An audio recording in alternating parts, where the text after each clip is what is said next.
ନମସ୍କାର ଦର୍ଶକ ବନ୍ଧୁ। ମୁଁ ପ୍ରଦୀପ ଆପଣମାନଙ୍କୁ ସ୍ୱାଗତ କରୁଛି ଆଜିର ଆଉ ଏକ ନୂଆ ଭିଡ଼ିଓରେ।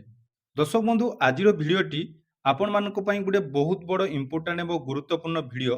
କାରଣ ଦେଖନ୍ତୁ ମୃତ୍ୟୁ ସାର୍ଟିଫିକେଟ୍ ବା ଡେଥ୍ ସାର୍ଟିଫିକେଟ୍ ଯଦି ଆପଣମାନଙ୍କର ବାପା କିମ୍ବା ଜେଜେବାପାଙ୍କର ନାହିଁ ଏବଂ ତାଙ୍କର ମୃତ୍ୟୁ ବହୁତ ଦିନ ଆଗରୁ ହେଇଯାଇଛି, ଏମିତିକି 10 ବର୍ଷ 20 ବର୍ଷ ଆଗରୁ ଯଦି ତାଙ୍କର ମୃତ୍ୟୁ ହେଇଯାଇଛି ଏବଂ ବର୍ତ୍ତମାନ ଆପଣମାନେ ତାଙ୍କର ଡେଥ୍ ସାର୍ଟିଫିକେଟ୍ ବାହାର କରିବା ପାଇଁ ଚାହୁଁଛନ୍ତି।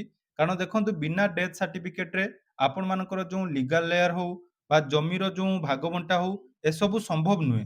ତେଣୁ ଆପଣମାନଙ୍କର ବହୁତ ସାରା କମେଣ୍ଟ ଥିଲା ଯେ ଯଦି ଜଣଙ୍କର 10 ବର୍ଷ ବା 20 ବର୍ଷ ପୂର୍ବରୁ ଡେଥ୍ ହେଇଯାଇଛି, ତାହେଲେ ସେମାନଙ୍କର ଆମର ବାର୍ଥ ସାର୍ଟିଫିକେଟ୍ ବା ଡେଥ୍ ସାର୍ଟିଫିକେଟ୍ କେମିତି ବାହାର କରିବେ?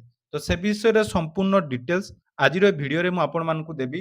କୋଉ ପ୍ରୋସେସ୍ ଫଲୋ କଲେ ଆପଣମାନେ ଜଣେ ମୃତ ବ୍ୟକ୍ତିଙ୍କର ଡେଥ୍ ସାର୍ଟିଫିକେଟ୍ ବାହାର କରିପାରିବେ, ସେ ବିଷୟରେ ସମ୍ପୂର୍ଣ୍ଣ ଡିଟେଲ୍ସ ଜାଣିପାରିବେ।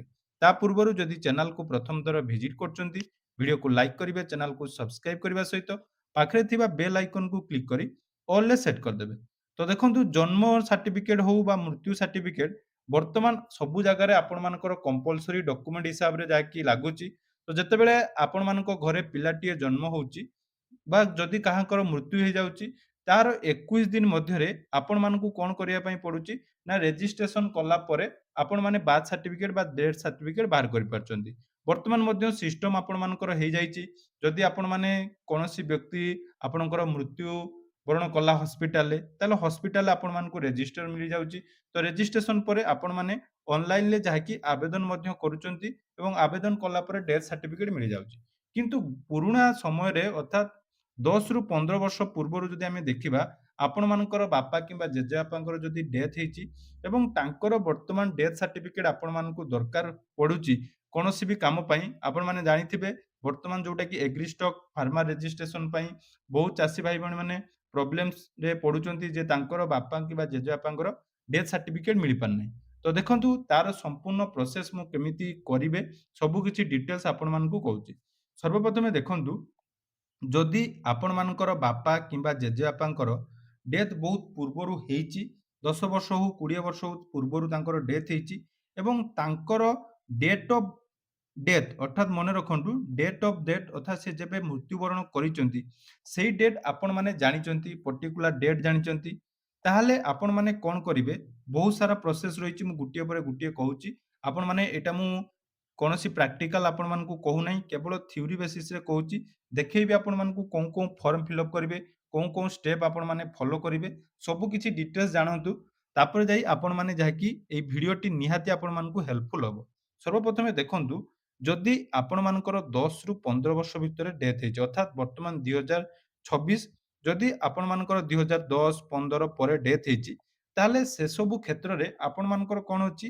ଆପଣମାନଙ୍କର ଯେଉଁ CHC ରହିଛି, ମନେ ରଖନ୍ତୁ common health centre. Common health ସେଣ୍ଟରରେ ଆପଣମାନେ ଯାଇ ଥରେ ରେଜିଷ୍ଟରଟାକୁ ଚେକ୍ କରିପାରିବେ। ତ ରେଜିଷ୍ଟର ଚେକ୍ କଲେ ସେଠି ଆପଣମାନଙ୍କର ଡେଥ୍ ଏବଂ ବାର୍ଥର କେତେ ଲୋକ ଜନ୍ମ ହଉଛନ୍ତି, କେତେ ଲୋକ ମୃତ୍ୟୁ ହଉଛନ୍ତି, ତାର ଡେଟ୍ ଆପଣମାନଙ୍କର ଯଦି ମେନସନ୍ ଆପଣମାନେ ସେଠି ପାଇଯାଉଛନ୍ତି, ତାହେଲେ ସେଇ ଆପଣମାନଙ୍କର ଡେଟ୍ ଅଫ୍ ଡେଥ୍ ଅର୍ଥାତ୍ ମୃତ୍ୟୁର ଯେଉଁ ଦିନଟାକୁ ସେମାନେ ତାଙ୍କର ଗୋଟେ ନିର୍ଦ୍ଦିଷ୍ଟ ଫର୍ମାଟ୍ ଅଛି। ତ ସେଇ ଫର୍ମାଟ୍‌ରେ ଆପଣମାନଙ୍କୁ ସେମାନେ ଫିଲ୍ଅପ୍ କରିଦେବେ ଏବଂ ସେଇ ଫର୍ମାଟ୍‌କୁ ନେଇ ଆପଣମାନେ ଆପଣମାନଙ୍କ ରେଜିଷ୍ଟର ଅଫିସ୍, ମନେ ରଖନ୍ତୁ ଆପଣମାନଙ୍କ ଏରିଆରେ ଯେଉଁ ରେଜିଷ୍ଟର ଅଫିସ୍ ଅଛି, ସେଠି ଆପଣମାନେ ସେଇ ସବୁ ଡକ୍ୟୁମେଣ୍ଟ ଦେବେ ଏବଂ ତାର କିଛି ଆଉ ଏଫିଡେଭିଟ୍ ମଧ୍ୟ ଲାଗିବ। ଯେହେତୁ ଲେଟ୍ ଆପଣମାନେ ଏପ୍ଲାଏ କରୁଛନ୍ତି, ତ ଏଫିଡେଭିଟ୍ କରିଦେଲେ ଆପଣମାନଙ୍କର ଇଜିଲି ଯୋଉଟାକି ସେଟା ହେଇପାରିବ।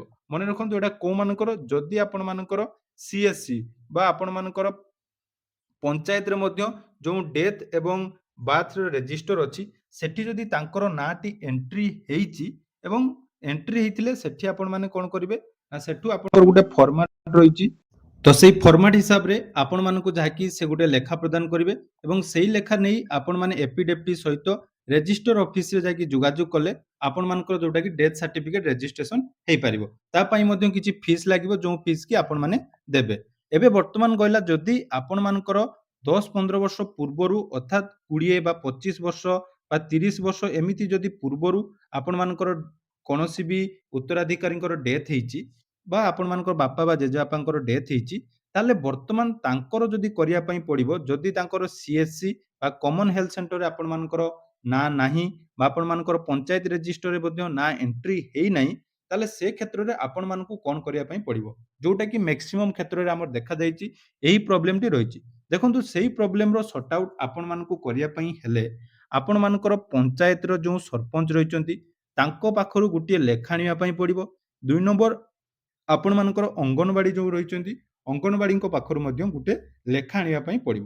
ସେଥିରେ ଆପଣମାନଙ୍କୁ କ'ଣ ମେନସନ୍ କରାଯିବ ଦେଖନ୍ତୁ, ସେଥିରେ କେବଳ ଆପଣମାନଙ୍କୁ ମେନସନ୍ କରିବେ ବା ଯଦି ସରପଞ୍ଚ ଆପଣମାନଙ୍କର ରହିଛନ୍ତି, ସେ ଖାଲି ଆପଣମାନଙ୍କୁ ଲେଖିଦେବେ ଯେ ଯୋଉ ବ୍ୟକ୍ତିଙ୍କର ମୃତ୍ୟୁ ହୋଇଛି ତାଙ୍କର ନାମ, ତାଙ୍କ ବାପାଙ୍କ ନାମ, ଏତେ ତାରିଖରେ ଏଇ ଗ୍ରାମର ଏଇ ପଞ୍ଚାୟତ ଅଣ୍ଡରରେ ଏତେ ତାରିଖରେ ତାଙ୍କର ମୃତ୍ୟୁ ହୋଇଥିଲା।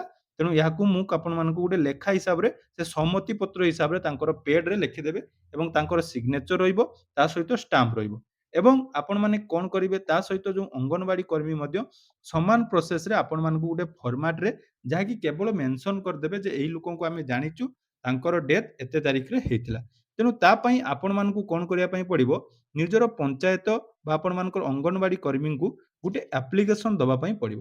ସେଇ ଆପ୍ଲିକେସନର ଫର୍ମାଟ ବର୍ତ୍ତମାନ ମୁଁ ଆପଣମାନଙ୍କୁ ଦେଖଉଛି ଦେଖନ୍ତୁ। ଦେଖିପାରୁଥିବେ ଏଠି ଆପଣମାନଙ୍କର ରହିଛି ଏଇଭଳି ଗୋଟେ ଫର୍ମାଟ ଆପଣମାନେ ଲେଖିବେ। ଏହାର ପିଡିଏଫ୍ ମଧ୍ୟ ମୁଁ ଆପଣମାନଙ୍କୁ ଟେଲିଗ୍ରାମରେ ସେୟାର କରିଦେବି।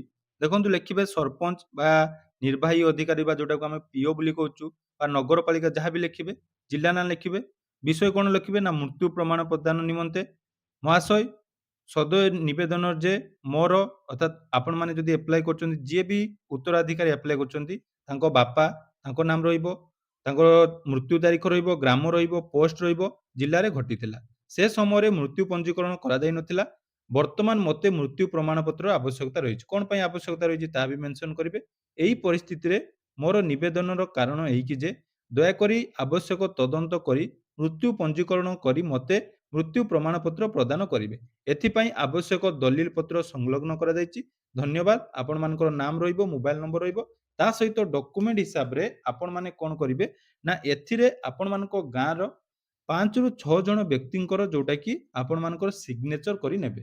ଯୋଉଟାକି ଯେମାନଙ୍କ ବୟସ ମୃତ୍ୟୁ ଯେତେବେଳେ ହେଇଥିଲା, ଆପଣଙ୍କର ବାପାଙ୍କର ବା ଜେଜେବାପାଙ୍କର ମୃତ୍ୟୁ ଯେବେ ହେଇଥିଲା, ସେ ସମୟରେ ଯୋଉମାନଙ୍କୁ 18 ବର୍ଷ ବା ସେହି ସମସାମୟିକ ବ୍ୟକ୍ତିମାନଙ୍କର ସିଗ୍ନେଚର ଆପଣମାନେ ଏଠି କରିବେ। ମନେ ରଖନ୍ତୁ ଏଇଟା ଗୋଟେ ବହୁତ ଇମ୍ପୋର୍ଟାଣ୍ଟ, କାରଣ ବହୁତ ଜଣଙ୍କର ଏଇ ଡେଥ୍ ସାର୍ଟିଫିକେଟ ସହଜରେ ହେଇପାରେ ନାହିଁ। ତେଣୁ ଏଇ ଗୋଟେ ଫର୍ମାଟ ଆପଣମାନେ ସରପଞ୍ଚକୁ ଦାଖଲ କରିବେ। ତାପରେ ସରପଞ୍ଚ ଆପଣଙ୍କର କ'ଣ କରିବେ ନା ତାଙ୍କର ପେଡ୍‌ରେ ଲେଖିଦେବେ, ଯୋଉଟାକି ମୁଁ ପୂର୍ବରୁ କହିଲି ସେ ବିଷୟରେ ଜାଣିଛନ୍ତି, ଲେଖିଦେବେ। ଲେଖି ସାରିଲା ପରେ ଆପଣମାନେ କ'ଣ କରିବେ, ଆପଣମାନଙ୍କୁ ଗୋଟେ ଏଫିଡେଭିଟ୍ ମଧ୍ୟ ଆବଶ୍ୟକତା ହବ। ଏଫିଡେଭିଟ୍‌ରେ ଲେଟ୍ ଆପଣମାନଙ୍କର ଯେହେତୁ ଲେଟ୍‌ରେ ଆପ୍ଲାଏ କରୁଛନ୍ତି, ସେ ବିଷୟରେ ମେନସନ୍ କରିଦେବେ, ଯୋଉଟାକି ଇଜିଲି ଆପଣମାନେ ଯେକୌଣସି ଓକିଲଙ୍କ ପାଖରେ କରିପାରିବେ। ତାପରେ ରେଜିଷ୍ଟର ଅଫିସକୁ ଯାଇ ଆପଣମାନଙ୍କୁ ଏହି ଫର୍ମାଟଟି ସବମିଟ୍ କରିବା ପାଇଁ ପଡ଼ିବ। ଯୋଉଥିରେ ଦେଖନ୍ତୁ ଆପଣମାନଙ୍କର ପୁରା ଡିଟେଲ ସେଠି ମେନସନ୍ ହବ, ଯେମିତିକି ଡେଥ୍ ଆପଣମାନଙ୍କର କେବେ ହେଇଥିଲା, କାହାଙ୍କର ଡେଥ୍ ହେଇଥିଲା, ତାଙ୍କର ଜେଣ୍ଡର କ'ଣ ଅଛି, ତାଙ୍କ ବାପାଙ୍କର ନାମ, କେତେ ବର୍ଷରେ ଡେଥ୍ ହେଇଥିଲା, ତାଙ୍କର ପର୍ମାନେଣ୍ଟ ଆଡ୍ରେସ, ତାପରେ ଡେଟ୍ ଅଫ୍ ଡେଥ୍ କୋଉଠି ହେଇଥିଲା, ହସ୍ପିଟାଲରେ ହେଇଥିଲା କି ଘରେ ହେଇଥିଲା, ସେଟା ମଧ୍ୟ ମେନସନ୍ କରିବେ। ତାପରେ 8 ନମ୍ବର ଦେଖନ୍ତୁ କିଏ ଆବେଦନ କରୁଛନ୍ତି, ତାଙ୍କର ପୁଅ କି ଝିଅ ଯିଏ ବି ଆବେଦନ କରୁଛନ୍ତି, ସବୁ ଡିଟେଲ ସେଠି ଆପଣମାନଙ୍କୁ ଏଠି ସବମିଟ୍ କରିବା ପାଇଁ ପଡ଼ିବ। ତେଣୁ ଦେଖନ୍ତୁ ପ୍ରୋସେସ ମୁଁ ଆପଣମାନଙ୍କୁ କହିଦେଲି, ଆପଣମାନଙ୍କୁ ଏସବୁ ଫିଜିକାଲି କରିବା ପାଇଁ ପଡ଼ିବ। ଫିଜିକାଲି କରିସାରିଲା ପରେ ରେଜିଷ୍ଟ୍ରେସନ ଆପଣମାନଙ୍କର ଯେତେବେଳେ ହେଇଯିବ, ରେଜିଷ୍ଟ୍ରେସନ ହେଲା ପରେ ରେଜିଷ୍ଟ୍ରେସନ ନମ୍ବର ଏଠି ଗୋଟେ ମିଳିବ। ତାକୁ ନେଇ ଆପଣମାନେ ଯୋଉଟାକି ଡେଥ୍ ଆଣ୍ଡ ବାର୍ଥ ସାର୍ଟିଫିକେଟ ବନେଇବାର ଯୋଉ ୱେବସାଇଟରେ ଆବେଦନ କରିପାରିବେ। ଏହା ପାଇଁ କିଛି ଫିସ୍ ମଧ୍ୟ ଆପଣମାନଙ୍କୁ ଲାଗିପାରେ, ଯେହେତୁ ଲେଟ୍ ଆପଣମାନେ ଆବେଦନ କରୁଛନ୍ତି, ତେଣୁ ସେ ଫିସ୍ ବାନ୍ଧିଲା ପରେ ଆପଣମାନଙ୍କର ଡେଥ୍ ସାର୍ଟିଫିକେଟ ବନାଯାଇ ପାରିବ। ତ ଯଦି ଆପଣମାନଙ୍କର ପ୍ରୋବ୍ଲେମ ଅଛି ବା ଦୀର୍ଘ ଦିନ ଧରି ଡେଥ୍ ସାର୍ଟିଫିକେଟ ଆପଣମାନଙ୍କର ବାହାର କରିପାରୁନାହାନ୍ତି, ତାହେଲେ ଏହି ପ୍ରୋସେସ ଫଲୋ କରନ୍ତୁ, ଯାହାଦ୍ୱାରା କି ଆପଣମାନଙ୍କର ଡେଥ୍ ସାର୍ଟିଫିକେଟ ବାହାରି ପାରିବ ଏବଂ ଇଜିଲି ଆପଣମାନେ କାମ ଗୁଡ଼ିକ କରିପାରିବେ। ତେଣୁ ଏହା ଥିଲା କିଛି ଇନଫର୍ମେସନ ଆପଣମାନଙ୍କ ପାଇଁ।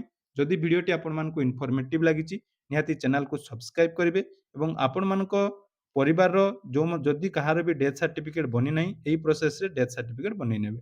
ଧନ୍ୟବାଦ।